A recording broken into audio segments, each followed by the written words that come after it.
দুনিয়ায় বসে কি দিন খুঁজবো?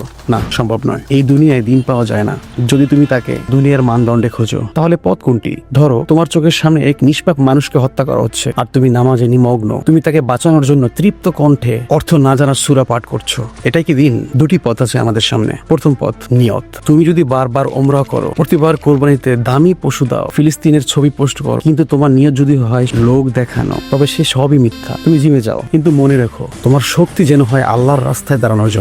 হযরত খালিদ বিন ওয়ালিদের মতো, যারা শক্তিশালী ছিল কিন্তু বিনয় ছিল আল্লাহর সামনে। তুমি ব্যবসায়ী, তাহলে এমন ব্যবসা করো যাতে তোমার প্রতিবেশী না খেয়ে না থাকে। সরকারি চাকরিতে আছো, ঘুষ নয়, আল্লাহকে ভয় করো। তুমি গরিব, তাও হাঁটা পথে কাউকে একটুখানি হাসি দিয়ে বলো সালাম। তুমি শিশু, পড়ো, কিন্তু জানো কেন পড়ো? কারণ দিন শেষ দায় নয়, তোমার প্রতিটি কাজেই লুকানো।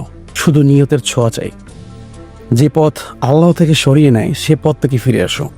দ্বিতীয় পথ, জেনারেশনাল পরিকল্পনা। তুমি যদি বাবা মা হও অথবা হতে চাও, তবে শুনো, তোমার সন্তানের আখিরাতের জন্য আজকে ইসলাম শেখো। প্যারেন্টিং নিয়ে এক্সপেরিমেন্ট নয়। স্কুল তোমার সন্তানকে ভদ্র করতে পারে, কিন্তু আল্লাহর সৈনিক বানাতে পারে না। সেই দায়িত্ব তোমার। আমি জানি এই দুনিয়ায় কি শেখায়, কিন্তু এখন সময় পরিবর্তনের। ভালো রেজাল্ট, ভালো কলেজ, ভালো শিক্ষার জন্য বিদেশ, এই মস্তিষ্ক বিকৃত কার্যক্রম থামাতে হবে। নতুন প্রজন্মকে জানতে হবে তাদের উদ্দেশ্য কেবল ক্যারিয়ার নয়, বরং চরিত্র। আমি শুরু করছি এখান থেকে। কোথায় গন্তব্য জানি না। কিছু সংখ্যক মানুষ আসছে ঘুমন্ত সিংহদের জায়গাতে। হ্যাঁ, পথটা অনেক কঠিন। হ্যাঁ, মৃত্যু হতে পারে মাঝপথে, কিন্তু যদি সেই মৃত্যু হয় আল্লাহর রাস্তায় হাঁটতে হাঁটতে, তবে তুমি বলতে পারবে সেদিন, হে আল্লাহ, আমি চেষ্টা করেছিলাম।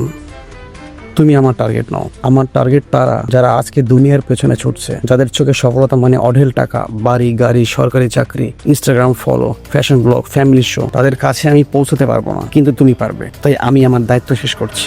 এখন তোমার পালা।